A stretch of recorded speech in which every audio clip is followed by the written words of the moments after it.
Mbukeli namhlanje uhlelo lwethu silivula ngenyembezi kanye nenhliziyo ezinsontsothayo njengoba ngempela sonto kuvele indaba ezibhlungu kakhulu. Lezi ndaba ke ngizokukhothama kaNdunankulu kaZulu usungulo luyibunubunu umntwana uma ngosuthu Buthelezi imbabazane emahaqa eyakhothama ekuthatheni kokusakwa ngomgqibelo. Mbukeli ke inhlelo zethu namhlanje zizobe zigxile kakhulu eyintweni eyithinta udondolo ngikhombandlela wenyathuko okumele ukuthi ithathwe ke yisizwe sikaphunga noMagebe. Umuntu kowabeka izile imbili isile sebuza sabanyandezulu ngonyama uZwelithini kaBhekuzulu kanye nengonyama ebusayo ke njengamanje uMisuzulu kaZwelithini Shenge sokalisa mnyamani nqanyelele ibekile induku ebandla kuvelela shona ilanga ekseni ngomgqibelo kwahla kuseni. Nathi sizisizwe samaXhosa singatsho into yokubana lasitshonela emini kenene Shenge uyibekile induku ebandla. Kodwa ke siyathanda ukuthi nxe tutwini sizwe sikaMageba sizwe sikaZulu nakubeni nje kunalengcuba kaxaka konke kuyedlula. Nathi ke sisizwe samaXhosa sibonile ubukhokheli bakho safunqa nto angana lapho uyakhona ungalidloze lihle uqhubeke kaloku nokuphefumlela isizwe sakho ngenzondelelo nobukhokheli bakho bobukroti ubunabo angake ungalala ngoxolo. Igama lami nguKholosa Kalubisi unonkanyezi masihlabele mgama ngovimba wethu wanamhlanje.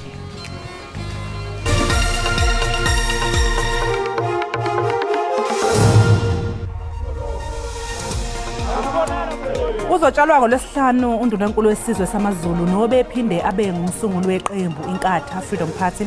Imbabazane emahaqa iguqe isineminyaka ecela eminyakeni eyikhulu ubudala. Xopheka kabana wacisha unomphela solika Mthaniya. Waqhufuka wawa Ndlunkulu unqolobane enkombandlela yomlando wakho iweleziko lokufa. Uwile umuntu omkhulu. Wathula umlomo ongathethi imanga sadla besikhomba unqo. Ngiyathuka osimiya yomlando wobukhosi bakwaZulu shwele. Lalani ngenxa ibikhothema inkombandlela yakho. Nokho uyibekile induku ebandla. Lala ngoxolo mbabazane emahaqa ehaqa amadoda kwaze kwasengabulela umthongo. Wakuqa kuze bethibela abakwamadaka dunu seshwele seqamlingwana beyilinge ngoba belinga abasemvathu. Phumula mmemezi kaZulu ememeza amajaji bevele eningizimu nasenyakatho. Umnyikisi wentaba ezilikhulu unyikisi ikodla nkomo kwazi kwazama zama ingome. Yibinda wena wenkosi Shenge mnyamana kanqengelele ndlelandle uzube lidlo zelihle. Indodana yenkosi uma ngosuthu Buthelezi umntwana uZuzifa uthi imbabazane emahaqa ibingaphezulu nje kukababa kuyo kodwa ibingumholi ngisho nasekhaya. Ngaleyo ndlela ke umndeni ugqemeke udume lwengozi. Lokhu ukusho izolo enengxoxo nentatheli Iindaba ze-SABC ezinze eThekwini uSimphiwe Makhanya. It's been a very, very difficult time. As you just said, I've been worked with him very, very long time, not only as a father, but I got quite involved and sucked into all that he does. So really, it's very difficult, I know, for the whole family. But if for a moment I just talk about myself for a moment, it's really very, very difficult, and I don't know how to cope. I'm numbed. We are all bereft. We're at a loss. At times you feel like it's a dream, but this dream, you don't wake up from the dream, from the dream. So it's a very, very difficult time. Actually, we do not know how we're going to cope. The home itself, the homestead, it feels very light. I mean, it's just buildings, because the home really is a home through the head of the family. So the pain I cannot describe to you now, and it comes with all sorts of things. I think maybe the one thing one can thank Ushenge for is that he gave us all a foundation. He taught us his values, not only by sitting us down and talking to us, but just by observing how he ran his life. And of course, I mean, and you see what is overwhelming. You know, they say when days are dark, friends are few. But I think that we are just overwhelmed by the warmth that, I mean, like a blanket that has, I mean, covered us up in this very, very difficult time. And maybe another thing which one is observing, we were saying as a family, you never realize the immensity of the person when he's your family. But what we are seeing now is we're just overwhelmed. But at the same time, we really wish to express our deep, deep gratitude to the friends, to the nation. And we just don't have the words to thank everybody with what they have expressed to us in terms of trying to comfort us. Kusenjalo mbukeli, uninzi labantu liyaqhubeka nokuthumela amazwi ovelwane kwaphinda ngene.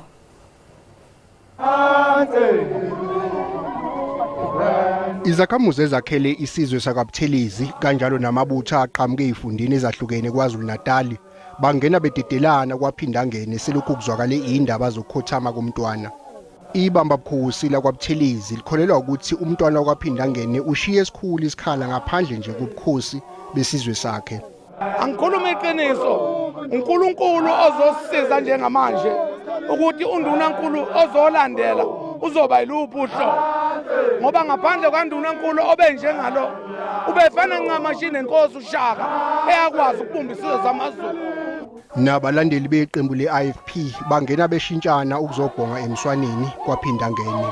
Thambele umuntu obesiphethe osihola ngeqiniso, osihola ngakho konke okuhle, and kubaluleke kakhulu ukuthi mina ngibe khona la njengomuntu osiphathe ngeqiniso ezweni sonke sisonke. Kusho likhulu kakhulu sisonke siyiqembu ukuthi siphume ngobuningi bethu sizomela umuntu osiholile nje osiphathe kahle ngenhliziyo emnene nenhliziyo. Usotswebhi omkhulu we-IFP uthi ingcabha manje seyisele nobuholi obusemandleni ngekusasa leqembu. Our responsibility is to ensure that we uphold his vision, uphold his legacy, and that is the responsibility, and that's something that I hope all our leaders within the IFP and outside would adhere to, in that the legacy and vision of Umntwana. Izifikele mathupha iANC Olundi esifundazweni KwaZulu-Natal njengoba ibiyobhonga emswaneni kulandela ukukhothama kaMntwana kwaphinda ngene. Ilungu lesigungu esiphezulu kuANC uDokotela uZweli Mkhize uchaze imbabazane njengomuntu obenolwazi olunzulu kwezombusazwe.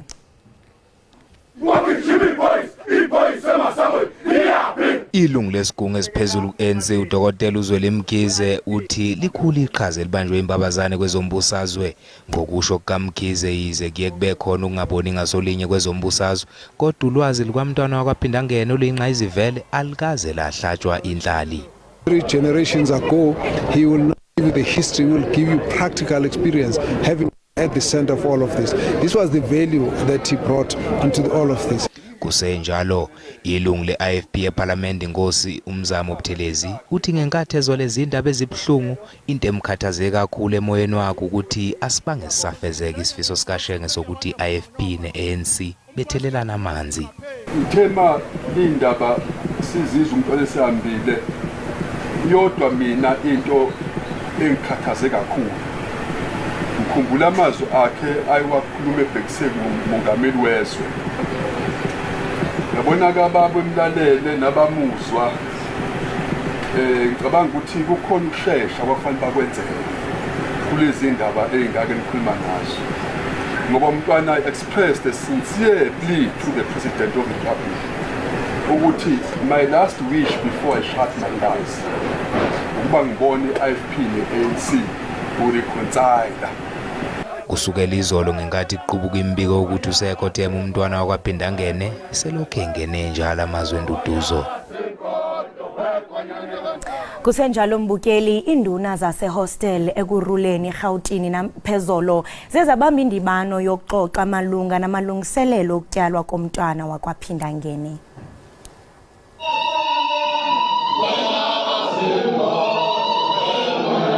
Izinduna zasemahostela asekuruleni eGoli zisengathe imbizo namhlanje zidingida ngezinhlelo zokulungiselela ukutshalwa komntwana wakwaphinda ngene. Sibhlungu kakhulu ngoba sikhona sizinduna sasekuruleni sihlangene sihlela zona izinhlelo zokuthi kufanele sambe kanjani senze kanjani ukungcwaba umntwana. Njengoba izintombi beziphume ngobuningi bazo ziya emkhosini womhlanga izolo, izinduna zinesicelo sokuthi umkhosi womhlanga usingathwe naseGoli.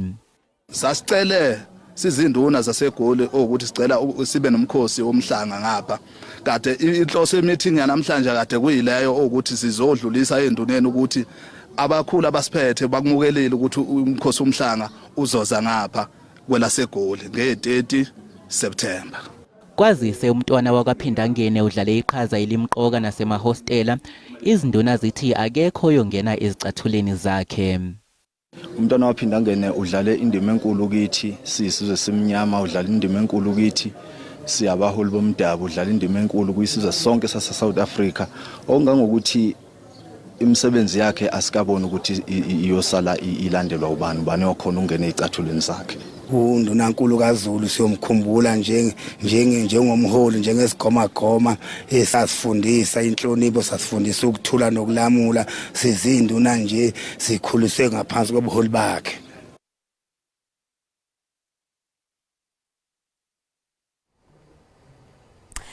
Ubukhosi besizwe samaSwati nesizwe samaZulu buhamba ibanga elide futhi bunomlando omude. Sikhuluma nje-ke ingonyama yesizwe samaZulu ebusayo iNdlulamithi ngonyama uMisuzulu kaZwelithini yavundla esibelethweni seNdlovukazi edabukako laseSwatini. Lo myalezo-ke olandelayo umbukeli udluliswe umalume weSilo okuyingonyama yaseSwatini umSwati wesithathu ngezwi-ke lika-Alpheus Nxumalo okhulumela uhulumeni waseSwatini. The question is, where does one begin when passing condolences of a figure towering as Mntwanenkosi wakwaPhindungene, Chief Gacha Buthelezi? His Majesty King Mswati III, Indlovukazi, and the entire Maswati nation have already conveyed their sympathy and condolences to the President of the Republic of South Africa, His Excellency Cyril Ramaphosa, the people of the Republic of South Africa, and indeed to the family of Mangosuthu and all the organizations and structures he has worked with and which he has been working through. The Maswati do consider the demise of this great giant as a huge loss in the region. However, we take solace in the fact that the shadow of Usheng will continue to loom into the corridors of history. We are not going to miss the way which he charted for the region to follow when we come to issues of political emancipation, when it comes to issues of conflict resolution and reconciliation. We will never forget the role which Mangosuthu Buthelezi, who chief played towards ending the violence and the murders that were ravaging the province of KwaZulu-Natal pre-1994 and through 1994 into the new democracy. He showed great skills and acumen when he joined the negotiators in Kotesa 1 and Kotesa 2 to come up with the program that ushered the Republic into a democratic dispensation. We have watched him with envy as he executes his duties both as second vice president of the Republic, as a cabinet minister, and a long-serving member of parliament in the National Assembly of the Republic of South Africa. The whole region of Southern Africa, or the whole continent of Africa, have lost a giant. We have lost a man of stature, yet at the same time, we are saying because of history, the history which Chief Gacha Mangosuthu Buthelezi is leaving behind, will continue to mentor us and orient us to the vision that he had for the region and for the continent of Africa. To his family, we say, receive our condolences. To the people of South Africa, we are saying, receive our condolences. And to all inhabitants of the SADC region, the Kingdom of Eswatini's government pass its condolences at this hour of difficult and the loss of such a great man. Thank you for the opportunity. Baphawulile-ke mbukeli nababukeli laphayana inkundleni zokuxhumana ku-WhatsApp. Ake sizwe izimvo zabo. Ngizomkhumbula ngokuthi umuntu oneqiniso ukwazile ukuthi ayibumbe iKZN awubumbe uZulu awuhlanganise. Mawuthi uyakhumbula nje eSouth Africa ekhululekweni kwayo wayekhona ukule generation yabo Mandela abantu abalela inkululeko eSouth Africa. Umsakazi yabona uNdunankulu kaZulu Natal ubengacicizi ushengo wayesho impela ethi umuntu ozelo wesifazane uphila iminyaka eyamashuma ayisithupha lokho kunye sekuyimbantsela ngaze 17 so nje alale ngokuthula ushenge Hawu mina umntwana waphinda ngene emkhumbula nje ngokumela iqiniso. Nanokusebenzela kuZulu nje nanokusebenzela isizwe konke. Ziningi amafema wakhanda indawo zama-institution okufundela ayikuningi kakhulu. Nanokuthi ke nje ube indoda enamahlaya umuntu uthi hawu yeni. Elikhehle. Ubuthelezi ma salikhumbula mangenkatha. Bebulala abantu bakuthi bezenzele ilungu. Ngokuquka mfa ungathi uyayeka leyo uxolelaniso nabantu bakuthi. Somkhumbula ushenge msakazo kubamba iqhaza ekuhlanganiseni isizwe samaZulu. Ubone iqhaza elikhulu umntana waphinda ngene kuloko. Ngithi nje shenge lapho khona umsebenzi wenzile. Mbukeli ke ukhumbule ukuthi imbono leyo ngiyababukeli akusiyona iSABC ngakho ke iSABC kanye neloluphiko lwezindaba ekhaya Jikelele ngeke baphawula ngokukhononda okungase kuvele ngayo. Okwamanje ke mbukela sinje iqhu ngapha ngaseyitolo siyabuya emva komzuzwana. Izwe lethu silvikele balika ungena obudwini sibuka ngamehlo amandla ilizwe sonoma mandla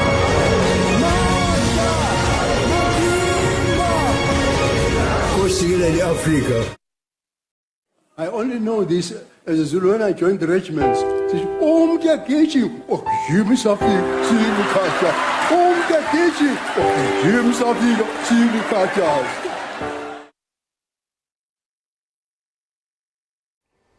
Siphinde ke sikwamukele mbukeli lapha ekhaya Jikelele. Ngaphambi kwekhefu ke mbukeli sike sabona lapha yana umntwana uzuzifa ekhuluma lapha noSimphiwe Amakhanya esho nje naye ukuthi yena njengendodana babonga kakhulu ubuholi umntwana ube umuholi aphinde aze abe umntwana ngisho nasekhaya esho ukuthi uyazazi ungabona ukubaleka komuntu uma nisahlezi nodwa nomndeni kodwa yikhathi njengalezi lapho ubona khona ukubaleka kwakhe neqhaza belibambile emphakathini ebonga nje nesizwe sonkana ukuthi sibembe sabembathisa ngeinduduzo njalo njalo esho ukuthi impela uswele imlomo eyinkulungwane ukuthi abonge balahlekelwe kakhulu nakhona kwaphinda ngene uyasho nje ukuthi njengoba behlezi nje manje ayi uyabona ukuthi khona isikhali sesikhona akusafani nje njengasekuqaleni bayibona ngathi basephusheni ke echaza lapha yana ngokuthi ke bazizwa kanjani ngesikhathi njengamanje isikhathi esibhlungu kakhulu ke mbukeli lesi kodwa nje ke okwethu okunye sekuwukubonga umveli inqangi ngeminyaka u95 asipheyo nawasibusisa ngayo ngempilo yomntwana kwaphinda ngene ziningi izinto ke azenzile ezinhle nabantu abayisho lapha ku social media einkundleni zokuxhumana okukhulukazi nje lapha yana sike sabona futhi ezinye izithombe lapha einkundleni zokuxhumana lapho simbona khona inyuvesi iMangosuthu University of Technology okuyinyuvesi ayakhaya yena uqobo lwakhe sibona amabutho engena khona nawo etshengisa ukumhlonipha nokumbungaza ke umntwana wakwaphinda ngene phela mbukela umntwana wakwaphinda ngene usungulo luyibunubunu ube undunankulu nje kaZulu ngonyameni eyimbili waba udondolo lwengonyama uzolithini kaBhekuzulu kuyingonyama eseyebuza yabanya ndezulu kanti manje ubese udondolo lwengonyama ebusayo njengamanje umisuzulu kaZwelithini ukuthola nje ke umuzwa ovela endlunkulu kaZulu ngokukhothama kwembabazana emahaqa ngohlelo lweZoom sixhumana nokhulumela ke indlunkulu kaZulu umntwana wasonkweni umntwana uAfrika okuyena ke mlomo wengonyama yesizwe samaZulu umphame ephuci ikhubalo lezinyanga mnkonomnyama sikubingelele sikwamukele ohlelweni Siyabingelela hlabangani omkhulu singabingelela kubalaleli emakhaya babukeli Mageba ngiyacabanga nje ukuthi kumele ngabe ishaqeke kwaphela nasozwaneni amandla indlulamithi uma izwa indaba eyishaqisa uzokukhothama komntwana kwaphinda ngena kunjalo nihlabangani amazwi awekho angachaza isimo sesilo sikaZulu indlulamithi kaNdaba okhanjelwe uNtunankulu waso silahlekelwe ubaba umkhulu induna yaso enkulu ekuthiwa uNdunankulu okuyena besibambisane naye uzo zonke ingcindaba lezinga ezibhekene noZulu ngakho nje ushayintshwe impela msakazi ingube kaNdaba ikuleso simo sokhungatheka songazi ukuthi yini kumele yenze kodwa ke sibeke konke amandla kumdali Mngona Mnyama, uba ngabe nje kuvele lomshophi endlunkulu kaZulu, kuyaye kwenziwe njani mhlawumbe? Yimiphi nje imicikilisho namasiko ayalandelwe?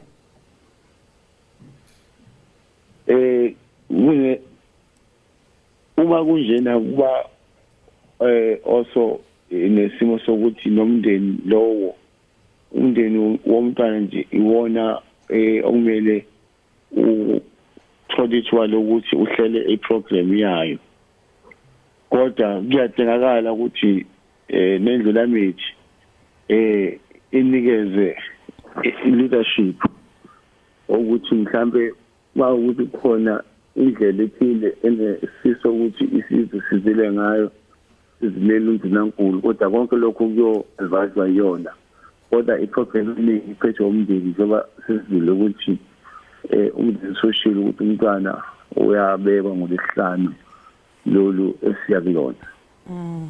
Ndaba Zutha, likhuluke futhi alingabazeki phela iqhaza labanjwa umntwana wakaphinda angena endlunkulu kaZulu nasesizwe nje sikaMalandela. Impela siqemeke udumo lwengozi.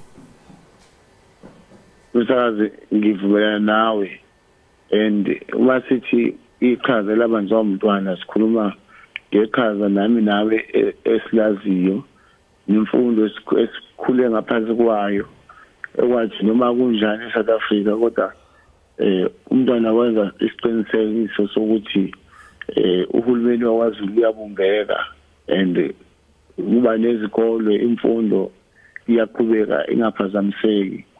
Ngikhuluma nje nabanye abaningi abafunda phesheya abafundela babuye sebeyodokotela ngalo lolu hlelo olwenziwa uhulumeni wakwaZulu ukuthi kuvula amathuba yize isimo sengcindezi samabhunu sasingakuvumi, wabambisana nalo uhulumeni wamabhunu hayi ngoba ayewathanda phepha ngenxa ukuthi wayekholelwa ukuthi akube khona indlela ukuthi impilo iqhubeke, abantu bakwaZulu ababela noma istruggle besile kodwa bengaphakathi, ngoba wayekholelwa ukuthi kunzima kakhulu ukuthi ulwe nento ungaphandle ngoba awukwazi ukuyibona ukuthi isikhathini.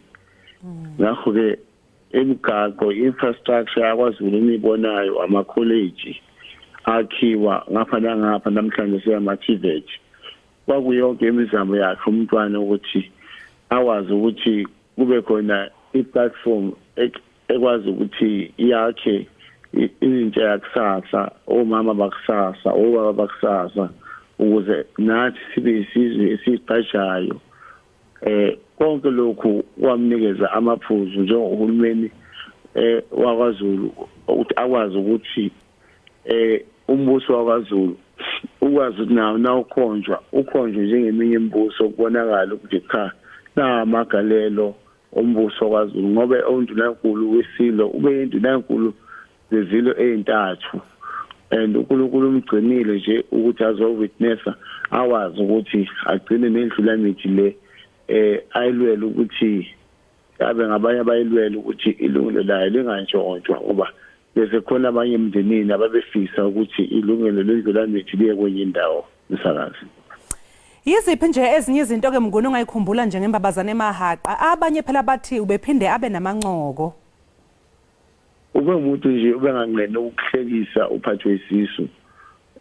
Impela nokade uphumela esibhedlela kwangeke kube isuggestion enhle ukuthi umbone, ngoba wayezokuhlekisa ungakholwa, ungazobuyisela impela esibhedlela ungabe kunithuko. Ube umuntu nje in touch with reality, othanda abantu futhi oba understandayo abantu, and ube nesikhathi sawo wonke abantu. Uma kuthiwa nje imbabazane ilindiwe fanele iqhawula abantu, wayenganqeni ukuqhawula abantu abawu-300 before iprogram iqala. Ube umuntu nje oyibeke phansi, oyinikile, ubeqonda ukuthi uzalelwe ukuthi azophilela abantu, ngisho enza ama-appointment kumaqembu akhe. Ubengathi ngoba ngowasendlunkulu ngizothatha bonke abantwana basendlunkulu ngibagqishe komasipala ngenzeni ukuze sikwazi ukuthi sikepshalishe omasipala. Wayethatha imiphakathi, athatha abantu abangabazi, ubone ukuthi amalist akhe indlela abahlele ngayo ukuthi wayebahlela ngokuzama ngokuthi accommodate bonke abantu. Ngakho-ke imisebenzi yakhe ngaze kusemsakazi uma kuthiwa sibuyele emumva indlela nje imbabazane kaMahaqwa eyayiyo ube umuntu obona ukuthi cha wayethunyelwe emhlabeni ukuthi azokwenza okuthile and umsebenzi nase uqedile sesiyabona uNkulunkulu esesephuca yena. Ungathini nje mntwana Afrika ngeindaba ezithi phela ikhothama nje imbabazane bekunokungahushelani phakathi kwesilumi isiZulu kaZwelithini kanye naye ke umntwana wakwaphinda ngena. Lokho kusho abantu abanga-understand isimo sokubusa bezwe.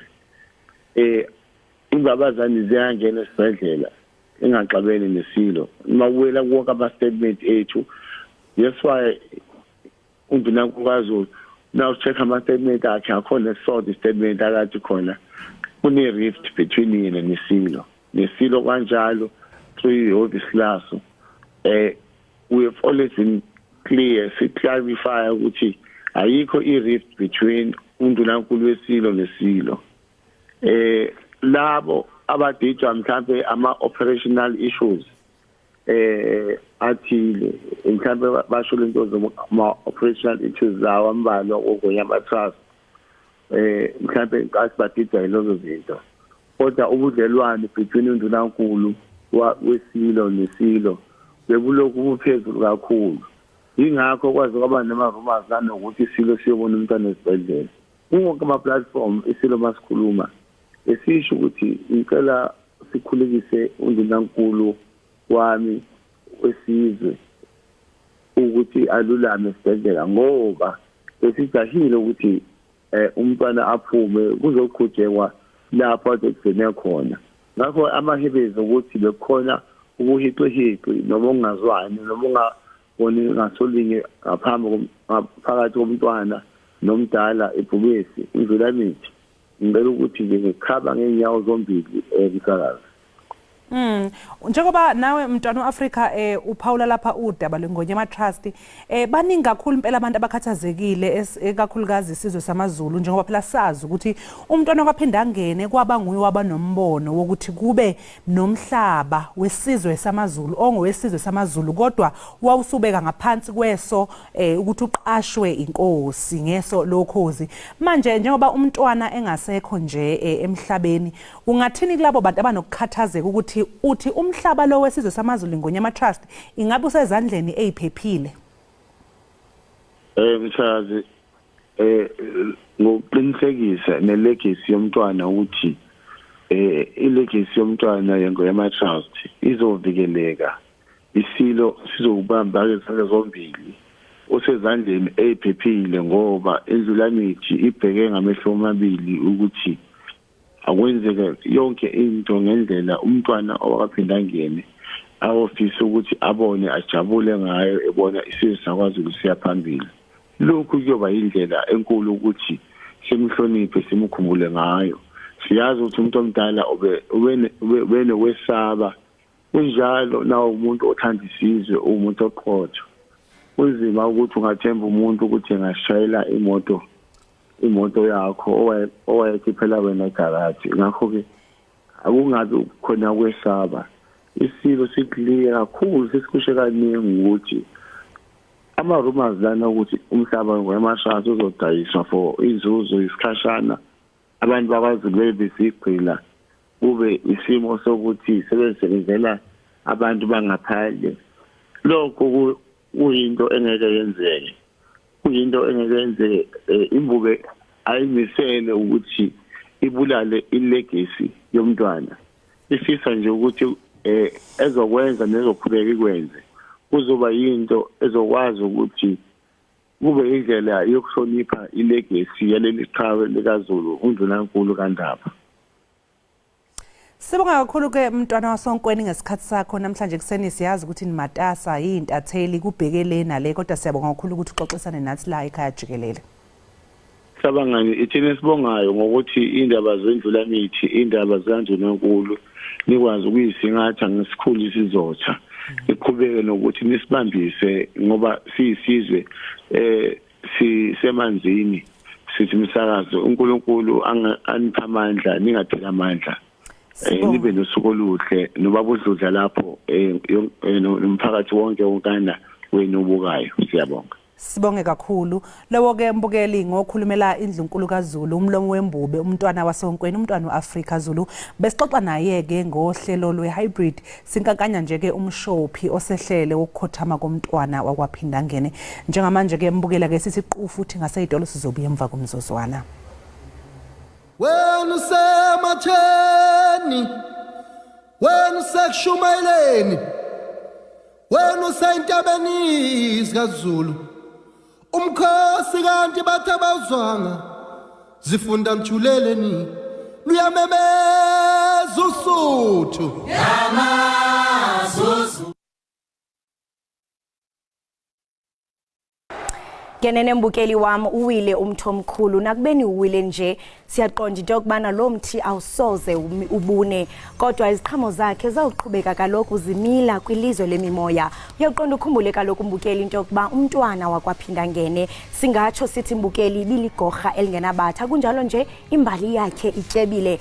Akwazi uphoswa mbukeli kuba xa sibuya entengisweni saba nodliwano ndlebe nomnimzana uManyosi Mbatha usasixelela banzi ngale mbali ityebile yomntwana. Masithi qhwi evekileni siyabuya ngongoko. Merit of my own, then Jesus Christ and righteousness. On Christ the solid rock I stand, all other ground is sinking sand.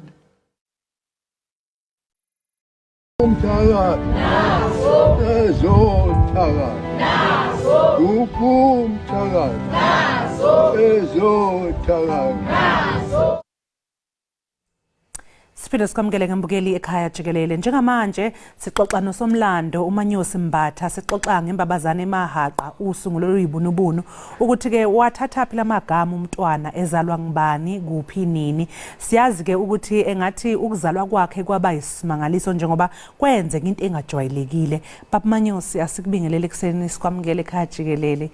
Uyize noma zingekho indaba ezihlanganisile zingekho mnandi kodwa ke siyakwamukela sibonga kakhulu ngesikhathi sakho kuhlwile kuZulu.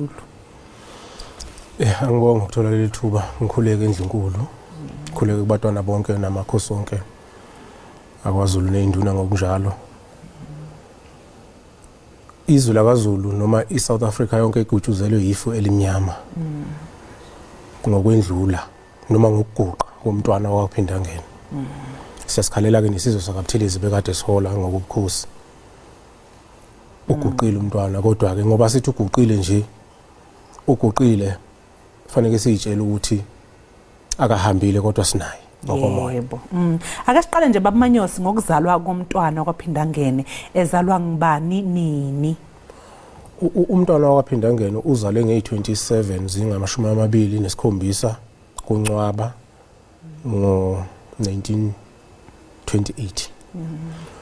Ezalwa inkosi yakwaButhelezi uMathole.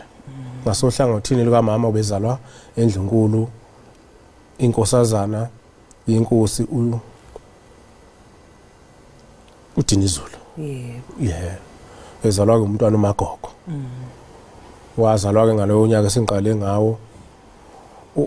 Umntwana wabe egane kwaButhelezi ewunumber 9. Umntwana uMagogo. Yebo ngoba phela siyeza ukuthi inkosi Mathole uChief Mathole waye namakhosikazi ayi10. Ewunumber 9. Ngokuthi uzalwe endlunkulu ke wafike ke wawudla umuzi. Kwafanele kube uyena ozozala ke ozozalela inkosi isizwe sakwaButhelezi. Ekutholakaleni kwakhe ke kwabanzima ke nokho ngoba kuyavela emlandweni ukuthi baze baya eThekwini kuShembe umqalo wendlela okuyena owakhona ukwenza konke ngoba nje igama lakhe uButhelezi kungamanga osuthu. Kushuthi kwase kugezwe izandla ukuthi seyehlulekile ngokwesintu bezama ukuthi umntwana athole phela abatholela inkosana. Baze baya ke kwaShembe umqalo wendlela wafike wenza ongathini wabathandazela kwatholakala ke umntwana kuma ngosuthu.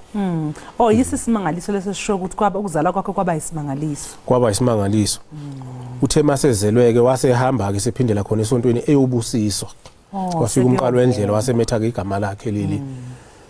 sekuyobonga ukuthi ke hawu siyabonga umqalo wendlela safika kwesokhala nangampela sesiphendulekile yeah ngumqalo wendlela kwabe besemetha leli gama wabe semetha ke igama kumqalo wendlela ke leli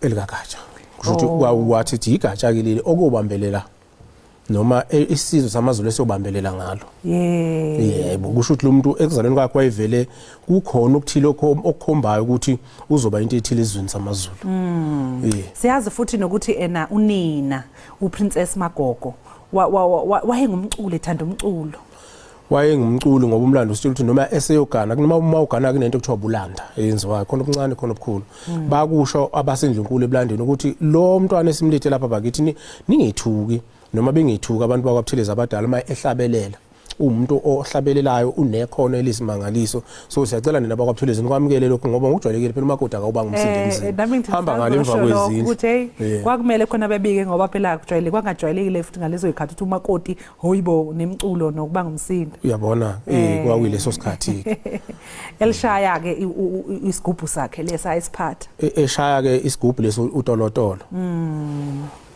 namageke khona lokho kwenziwa igeke okufuthwayo yebo shaya zonke lezo zinto kwakho umuntu wayenetalent elisimangaliso wakhula ke umntwana kwaphinda ngena waze wabamdala wafika esigabeni lapho eseba undunankulu kaZulu ebekwangibani ngaleso sikhathi ukuthi abe undunankulu kaZulu ukhulileke umntwana nje ke wafunda wenza zonke izinto wabuya wazobekwa wazoba inkosi yakwaButhelezi nakuba abelungu babekhona ngaleso sikhathi babengakuthandanga ukubeka kwakhe kodwa babekwa ngo1954 baze bakuthatha njengokusemthethweni ngo1957 kwase ukuthi wayesezobekwa ke zoba undunankulu ebekwa umza wakhe ngokuzalana isilo ubhusha isilo ubhekuzulu sambeka samenza undunankulu waphatha saze sendlula kwaba umdlokombana waphatha waze wendlula ngoba sekuyindlula mithe eseyibekile na esihlalweni umsebenzi vele wayindunankulu nje kaZulu kusuke kuyini ukuthi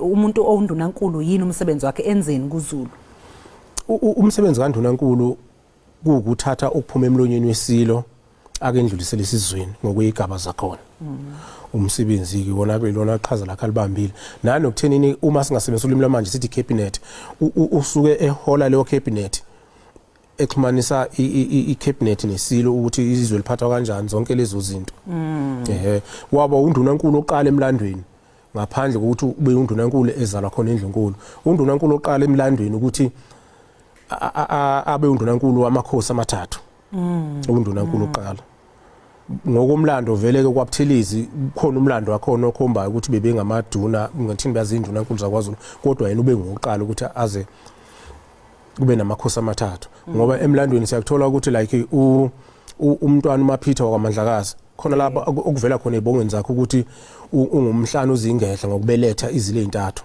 so yena ke wayengumntwana kodwa kusho ukuthi ekuphileni kwakhe waphila nezilo ezantathu engumntwana lo beyindunankulu wakwazi ukuthi alawule ezinduneni kumakhosi azabe emathathu ukuthi ube ludondolo izilo kulokho kusho ukuthini kuba ludondolo udondolo ngokujwayelekile into yokudondolozela uma udondolozela udondolozile ecilini kodwa udondolozela uhambisa phambili so okusho ukuthi bebedondolozela ngaye ngolwazi lwakhe abekade nalo uma ufika uhlala esihlalweni vele umthole ekhona bechushisa uyachushisa ngisho kanjani that's why bekuthiwa udondolo yebo kulokho ke kuba undunankulu kaZulu ke wayese efika nini kwipolitiki kwipolitiki uthezo bondunankulu wakwaZulu ubevele esefikile kuyona ngoba siyamthola efunde eFort Hare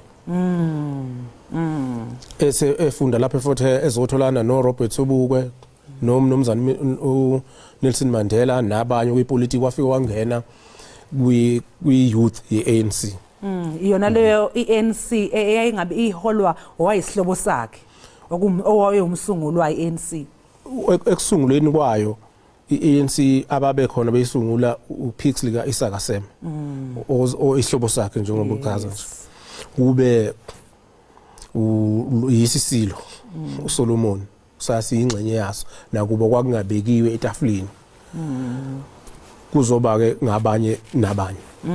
Okunye futhi engithe mangabe ngucabanga kwangifikele emqondweni okungenza ngimamatheke okokuthi bengithanda indlela yokuthi yize noma uyise ayinamakhosikazi ayishumi kodwa yena nje uyihlalele nenkosikazi wakhe oyedwa zwi. Wenze ukwethembeka okukhula ngeke ngazi noma ngathi ukwethembeka ngokujwayelekile ukhulela endlunkulu. Endlunkulu isithembi bekuyinto yakho kodwa yena wenza okuhlukile isikhathi eside kakhulu. Wenza nje okuhlukileyo yena. Esho nokusho ukuthi asikho isidingo sokuthi athathe omunye unkosikazi ngoba uPrincess Irene wayewudondolo lwakhe ke yena emeseka enza konke. Ngiyakhumbula nje xoxa udaba lokuthi hey wafika phela intokazi yaseGoli Princess Irene efika le kwaZulu engazi kodwa uMagogo Princess Magogo amfaka phansi kwekhwapha lakhe emfundisa ngobukhosikazi bakwaZulu. Ngoba uma ulanda thola emlandweni yakhe uyamncoma kakhulu umntwana wabuthileze encoma umama wakhe ngibike kanjalo. Uyamncoma njengoba usho nje wafika uMamzila umuntu waseGoli yokushina ngisho kanjalo ezohlala emakhaya futhi ebukhosini. Impilo kushuthi yayiphambana kakhulu kodwa umama wakhe akamcwasanga ukuthi hey umakoti obuye eGoli kwasho cha wamthatha wamfaka endleleni kusho ukuthi naye uMamzila wezwa waba ludondolo lwakhe ngoba impumelelo vele umuntu wesilisa inowesifazane ngemuva. Uma kubheda umuntu wesifazane qonti. Babusiswa ke nangabantwana. Babusiswa ke nangabantwana. Yebo. Babusiswa ngabantwana abawu9. Yeah. Amadodana amangaki? Amadodana amathathu. Kuse kuba ke izintombi lezi ezinye. Ngiyakhumbula nje isikhathi esinzima kakhulu ngesikhathi ke elahlekelwa ngabanye babantwana bakhe. Kwakuyisikhathi esinzima kakhulu. Esinzima ababili babegula ababili ke bashona ngengozi yemoto esingaphawula kuye ke umaka ngiyabona indodakazi yakhe lephesha kwelwandle uLathoya nayenze izibukwayo eseba ngumculo onguye futhi umzukulu wakhe umntwana wakwaphinda ngene. Ngiyabona umntwana uzuzifa kodwa ukhona uye kade sehlala naye lapha kwaphinda ngene benondlunkulu wakhe. Umntwana uzuzifa ubesondele kakhulu kuye. Njengokuthi ube close noyise. uLathoya umzulu wakhe umntwana waphinda ngene kusho ukuthi ufuze ugogo uyigagu ngoba phela nomntwana nabe igagu igagu ufuze ugogo umntwana uletha uxolo washo nengozini yemoto umama wakhe esasemncane uLathoya ngakho nje ube ngaphansi kwesandla somntwana waphinda ngene embhekile njengomzukulu wakhe emkhonze kakhulu. Yebo kunjalo. Cha silahlekelwe kakhulu sisizwe samaZulu. Sizalokhu nje siqhubeka ke babumanyosi sixoxisana ngeqhaza lomntwana waphinda ngene abelibambile endaweni eziningi. Ngeke ngabona lapha enkundleni zokuxhumana amabutho ehostel esehlangene ecukula ubona ukuthi nabe indlela bamhlonipha ngayo namanye ahamba ayogasela lapha yana enyuvesi mangosuthu okuyinyuvesi ayakha yena qobo lwakhe. Imizwa makuthe makufika leli gama elokuthi delani njalo lifike ngemizwa eminingi. Kwabanye bayakuthatha ngokuthi mhlawumbe bayakucelebrate yabona nje angazi noma ngathi mhlawumbe ngama upside down ngoba uyakubona bayehla bayenyuka bayahlabelela benza yonke into. Benza yonke into ongayicabanga kodwa ke hayimbi kubenza nje yonke into njengokuthi umntwana ube umuntu ofundile kodwa bengayikhohli ukuthi ungubani ubuyapi bengakhohliwe lokho ube neqhaza elikhulu nathi ekuthenini sikhule sizazi ukuthi singobani siyapi sikuphi. Uyabona nje nabona babumanyosi ikakhulukazi lapha yana endaweni yasoLundi. Uyabona nje uLundi luyinto oluyilo namhlanje imisebenzi yakhe ngomntwana kwaphinda ngene. Ngiyakhumbula nangesikhathi sezibhelu lezi zikaJuly ngaloya nyaka lapho kwase kuluthwa khona ama mall wayebonakala yize noma esemdala efike ebusuku makuthiwa kugadwe uLundi ukuthi lungangenela lushise lube njani. Wayengomunye wabantu ababe khona wafika ngeintatha zokusa naye nabantu ababeqaphe lapho ngoba ubona ukuthi yithukuthuku zakhe lezi akakwazi nje ukulala ezwa kuthiwa kuyangenwa ezitolo kwenzwani as a result nje ke futhi imphumela lapho uLundi lona akazi luze lishiswe akaze luze lungenelwe. Impela kwamphatha kabi ukuthi imizameni yakhe yonke ukuthi kwakungacekelwa into phambi kwakhe. Wayemdala ngobudala bakhe lapho wayengekho umfowabo kubo wayekhona evukile ezilapha kodwa wabona ukuthi kungenele ukuthi uma etshelwa naye akahamba yogada naye wayekhona lapha emdala engenamfowabo kuba engangaye lapha wayesigadelena ngokwakhe okukhomba ukuthi wayengahambisani nezinto engesizona ukholwele ekutheni nakhulunyiswane hayi ukuthi kwenziwe kusetshenziswa amandla wasebenzisa ngendlela errong. Ezinye ke zezinto ke umntwana ahambe zingafezekile sazi ukuthi kwakuyisifiso sakhe esikhulu ziningi nezikhulumo eseyikhulumile ngalokho ukuthi wayifisa ukuthi engathi kungaba khona ukubuyisana phakathi kweqembu le-IFP kanye ne-ANC. Kulobo buholi kosebusele manje ubona ukuthi mhlawumbe into le engagcina ifezekile mhlawumbe laba baholi abakhona sekungaba into abayibeka eqhulwini ukuthi into le umntwana ayifisa kufanele senze isiqiniseko sokuthi igcina yenzekile.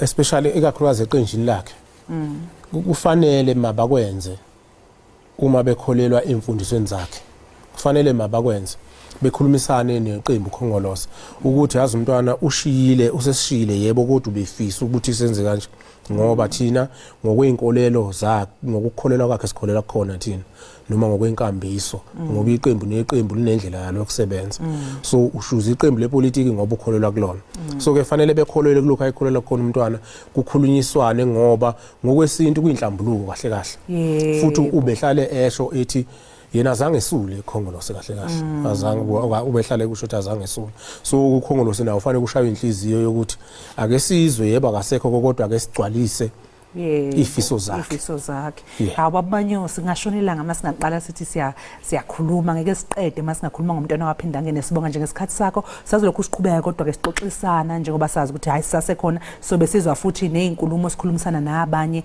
einhlakeni ezahlukahlukene futhi zikahulumeni kanjalo ke nasendlunkulu besikasakhuluma nomntwana wasonkweni ngekuseni ke ongumlomo wendlula mithi naye ke edlulisa amazwi njalo okwamanje ke embukeli nje ke ake sithi qhu ngapha ngaseyitolo sobuye emva komzuzwana. I only know this as a Zulu when I joined the regiments. Umntakithi ogijima isafika siyikhatha. Umntakithi ogijima isafika siyikhatha.